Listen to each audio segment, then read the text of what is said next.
Good morning students. आज हम अपना तीसरा लेसन चालू कर रहे हैं, जिस लेसन का नाम है JRD टाटा। इसके पहले हमने 2 लेसन डिस्कस किए हैं। पहला लेसन शिवाज ब्लेसिंग और दूसरा लेसन ग्राइंड। लेकिन ये लेसन पढ़ने के पहले फिर से आपके संज्ञान के लिए मैं इसके आउटकम्स बता देता हूँ कि ये लेसन पढ़ने के बाद, जैसे कि इसके पहले मैंने बताया था कि you will be come to know regarding the content which would be familiar और unfamiliar from this lesson. Then you will be able to reproduce the content of the passage.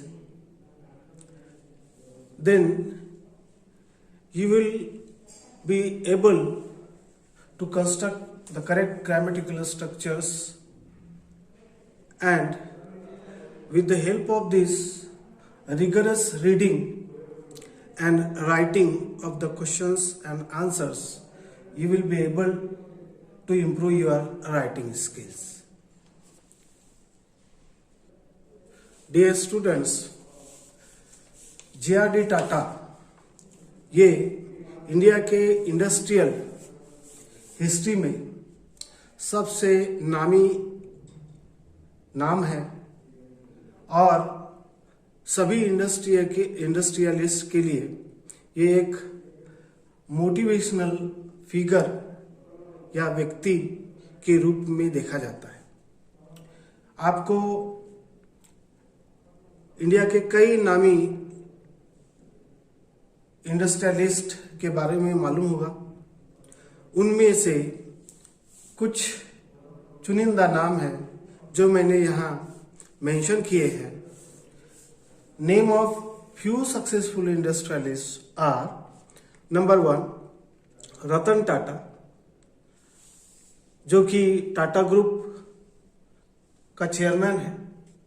दूसरा ख्वाजा अब्दुल हमीद, सिप्ला कंपनी का मालक, जो सिप्ला कंपनी फार्मास्यूटिकल सेक्टर में है, उनके मालक का नाम ख्वाजा अब्दुल हमीद है, जिनकी दवाइयाँ मार्केट में अवेलेबल है और हम सभी खरीदते हैं।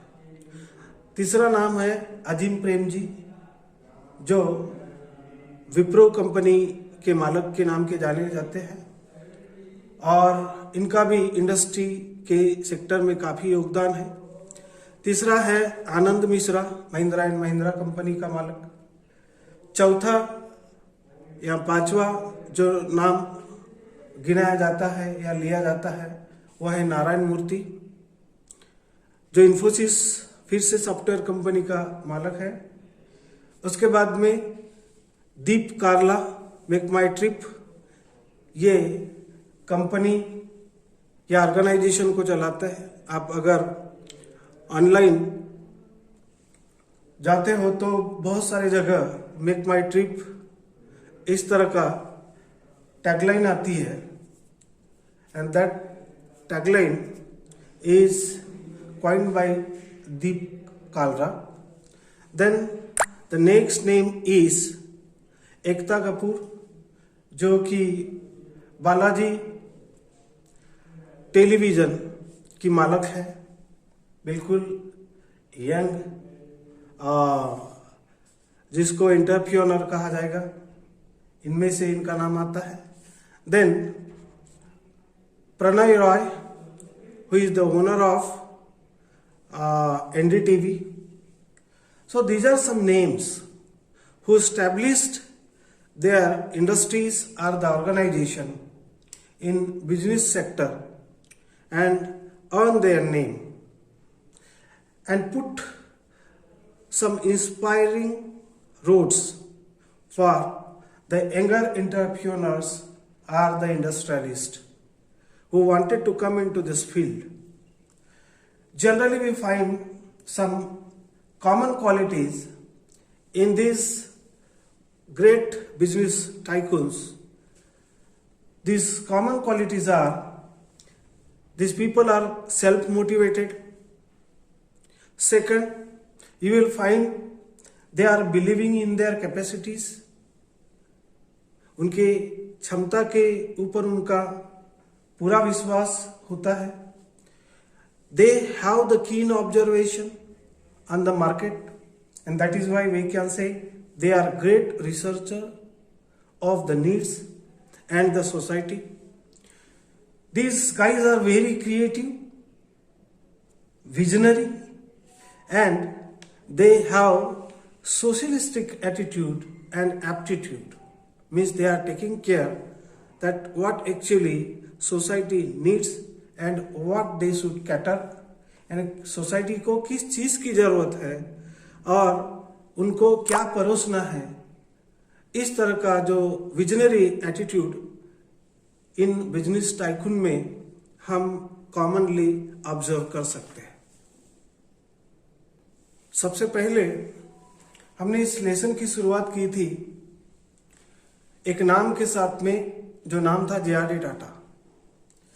जे.आर.डी. टाटा, जैसे कि मैंने बताया, इंडस्ट्री के सेक्टर में वो नाम है जिसने एक नया ट्रेंड सेट किया था.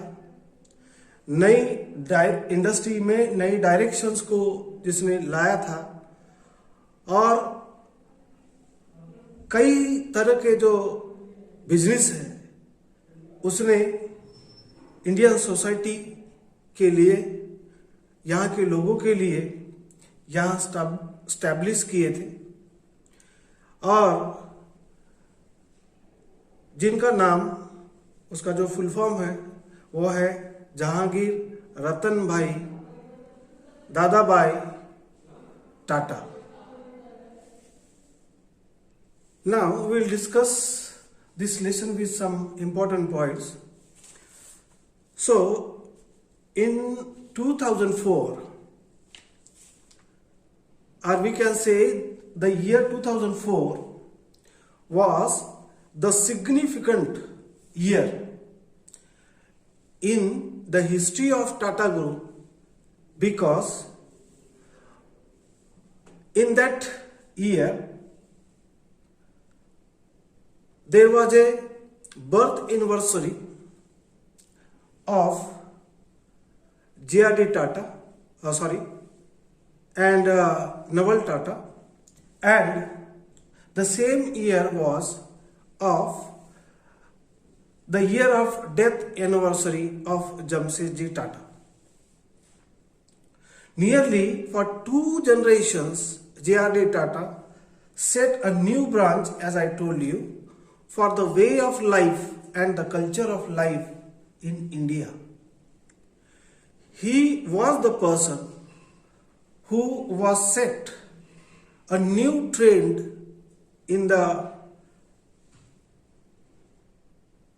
technology, in the industry, and he cared for the country and the people of India.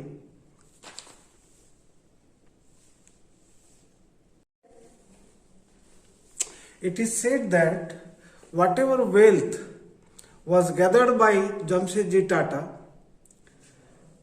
his sons were the pioneered for setting the new industries up to the half of the century, 19th century. But the beautiful thing and the part of them was that they were keeping only 10 to 20% wealth with them, and rest of the amount was spent to enrich the nation and its people. Means nearly 80% amount was kept in the trust, and they named that trust Tata Trust, Tata Group Trust. They were working, or the Tata Group right from the beginning is specially working on the unique policy, and the policy is this: whatever they are earning or whatever come to the people from the people has gone back to the people. Means whatever they are earning from the people, they are spending most of the part of earning amount for the welfare of the people. इस Tata groups के जो उत्तराधिकारी थे,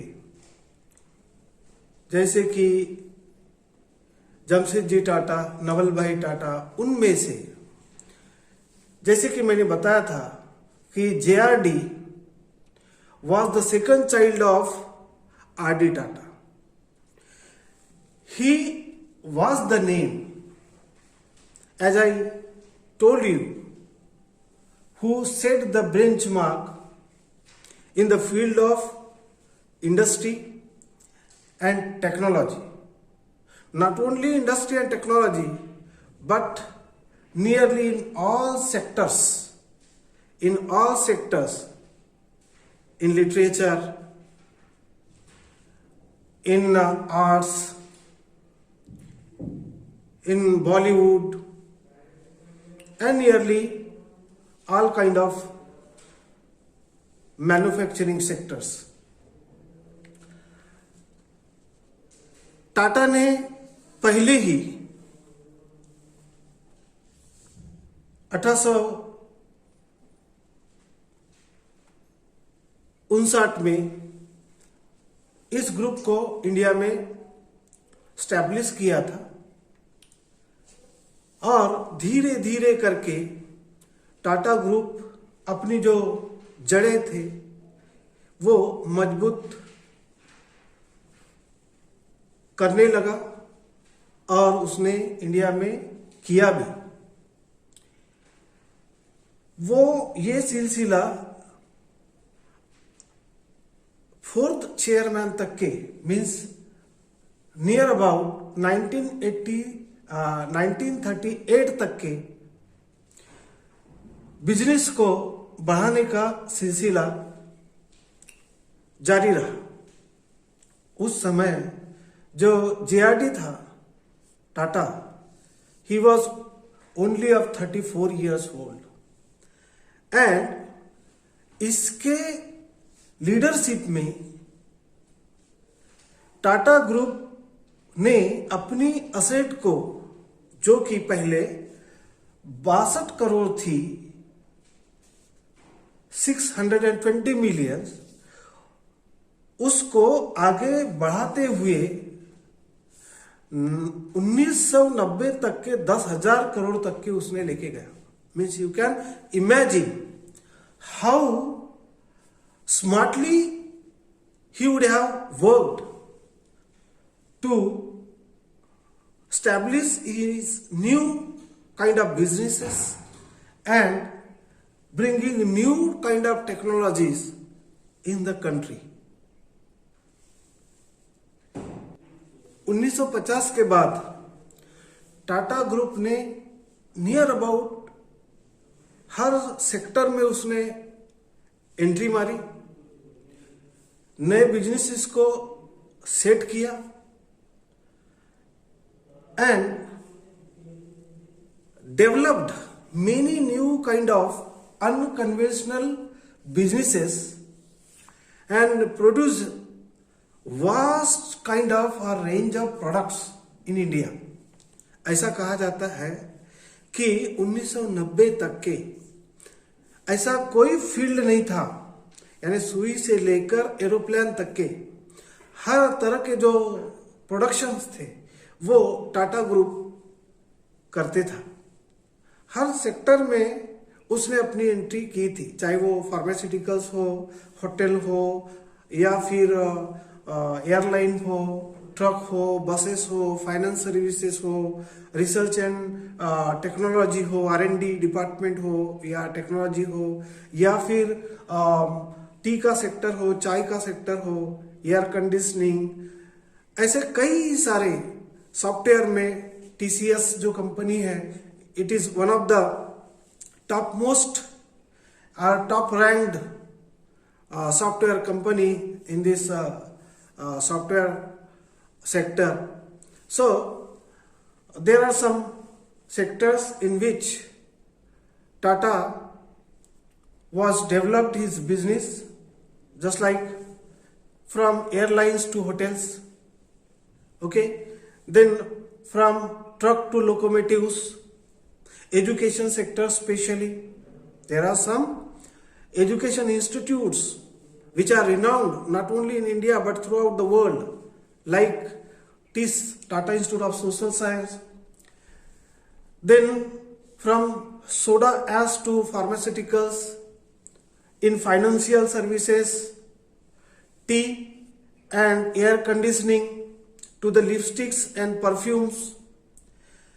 And one of the most important thing and the part of the Tata Group is that Tata Group was purchased 10 rival cement companies and formed associate cement company. एक company उसने बनाया, 10 उसकी जो कॉम्पिटिटर कंपनीज थी उनको खरीदा और एक बड़ी कंपनी एसोसिएटेड कंपनी उसने बनाया। फोर्ड जो कंपनी है, 4 व्हीलर बनाती है, रेंज रोवर जो है, इंडिका, ऐसे कई सारी जो सेक्टर्स है उसमें इसने काफी नाम कमाया है टाटा ग्रुप ने। और जो जेआरडी था, जब से उसने टाटा ग्रुप का कारोबार अपने हाथ में लिया तब से उसने कई सारे बिजनेसेस को मजबूती प्रदान की, जैसे कि पावर सेक्टर, बिजली के सेक्टर को उसने मजबूत बनाया, स्टील के सेक्टर में उसने बहुत कुछ मजबूती लाई। Similarly in hotel industries he provided the strengths. Then he was the person who reached this group on the international map. As I have told you, basically Tata Group is from France, especially from Paris. But therefrom he established his business in India, developed different kind of businesses over here, and not only established but provided the strengths to all the businesses and reached this group on the international map, on the international level. So these kind of visions, futuristic visions, this man JRD was having. He was the person who, as an aviator and pioneer flyer, he brought commercial aviation to India. यानी commercial aviation JRD के पहले नहीं था। ये वो Tata group का बंदा था जिसने कमर्शियल सर्विसेज एविएशन के सेक्टर में लाई थी। और इसके साथ साथ इस बंदे ने सिर्फ बिजनेसेस को आगे नहीं बढ़ाया, तो इसके साथ साथ इसने आर्ट्स को आगे बढ़ाया। अगर उसका एग्जाम्पल दिया जाए तो जे स्कूल ऑफ आर्ट्स जो है पूरे इंडिया में फेमस है, वो टाटा ग्रुप की है। And it is because of this he was respected by all the Indian artist. Tata group का फिल्म उद्योग में भी काफी सारा कंट्रीब्यूशंस रहा है। टाटा ग्रुप का स्कल्पटिंग यानी जो पुतले बनाने की या प्रतिमाएं बनाने की जो स्किल्स या टेक्नोलॉजी, उसमें भी काफी हद तक के इनका योगदान रहा है। जो स्टेज आर्टिस्ट होते हैं, वो स्टेज आर्टिस्ट कि जो कॉन्सेप्ट्स इंडिया में लाने का अगर किसी को क्रेडिट जाता है तो वो जेआरडी टाटा को जाता है. So in this way he was having the versatile and widespread visions and outlooks.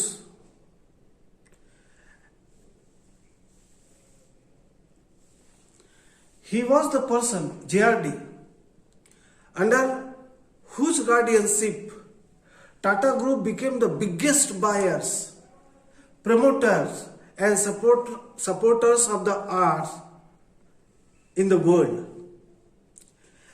As a philanthropist का मतलब होता है जो ह्यूमन बीइंग को प्यार करे, लोगों के बारे में अपनापन जिसके मन में रहता है, उस व्यक्ति को फिलंथ्रोपिस्ट कहा जाता है. So as a philanthropist he was respected for building up and keeping alive the Tata charitable trust. ये इतनी बड़ी ट्रस्ट है कि जैसे कि मैंने बताया कि only 10 to 20% earning money are keeping with them, and rest of the 80% amount of the wealth is kept in the Tata Charitable Trust. और जैसे कि मैंने आपको और एक चीज बताई कि टाटा ग्रुप जो कुछ लोगों देश के लोगों से कमाता है वो देश के लोगों के लिए, यहाँ के सोसाइटी के लिए, चाहे वो एजुकेशन हो, चाहे फार्मास्यूटिकल सेक्टर हो या और जो भी है, उसमें वो खर्चा करता है.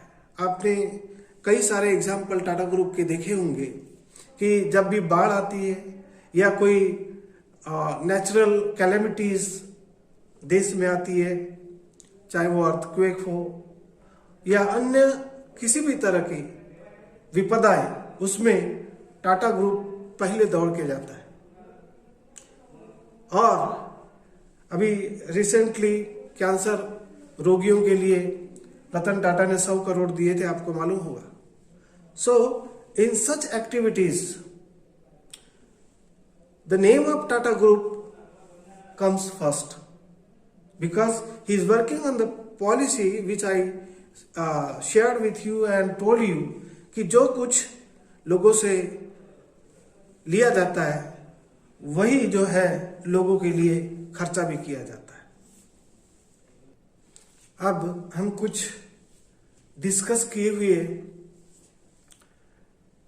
लेसन के ऊपर कुछ क्वेश्चंस जो अराइज होते हैं या एग्जाम में पूछे जाते हैं उसके बारे में हम डिस्कस कर ले.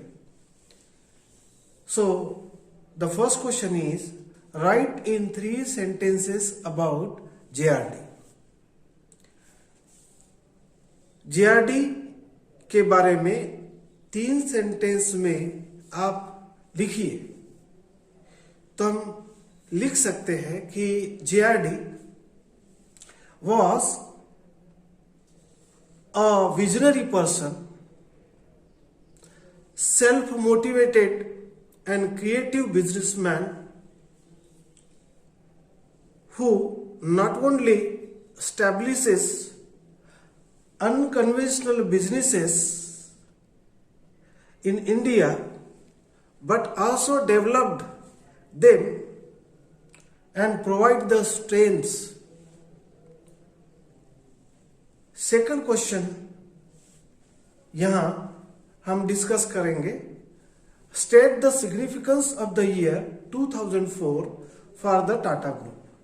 जैसे कि मैंने आपको बताया the year 2004 was the year of birth anniversary of JRD Tata and Navalbhai Tata, and it was the same year, the year of the death anniversary of Jamshedji Tata, and that is why this year was a specific year or very important year in the history of Tata Group. Then, which are the names or which are the entrepreneurs whom Tata or especially J.R.D. Tata developed under his guidance. So let me tell you, there are some names. For example, Sumant Mulgaonkar, Darbari Seth, Sir Ardeshir Dalal, Sir Jahangir Gandhi, and Rusi Modi were the entrepreneurs who developed themselves as a businessman under the guidance of J.R.D. Tata or in Tata Group especially. Then, which were those scientists, lawyers, and economists who flourished under the leadership of J.R.D. Tata?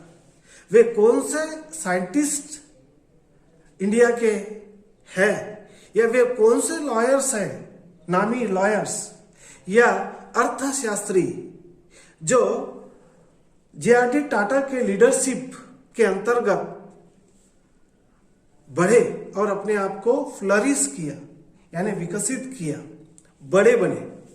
तो let me tell you some names.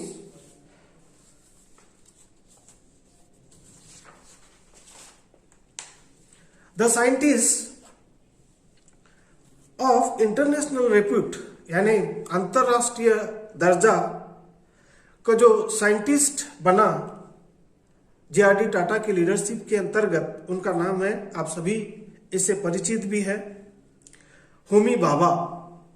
Atomic centre जो है मुंबई का, वो इन्हीं के नाम पे बना हुआ है. और डॉक्टर होमी भाभा ये J.R.D. टाटा के लीडरशिप के अंतर्गत आगे बढ़े. दूसरा कि the great lawyers of international repute who flourished themselves under the leadership of J.R.D. Tata were like J.D. Choksey and Palkhiwala, Nani Palkhiwala. These two names were very famous as a lawyers. और तीसरा है कि economist, अर्थशास्त्री के रूप में J.R.D. Tata के रूप में कौन व्यक्ति थे जिन्होंने अपने आप को आगे बढ़ाया. उनका नाम है John Mathai, A D Shroff, D.R. Pendse and Freddie Mehta. These were some names who developed themselves under the leadership of J.R.D. Tata.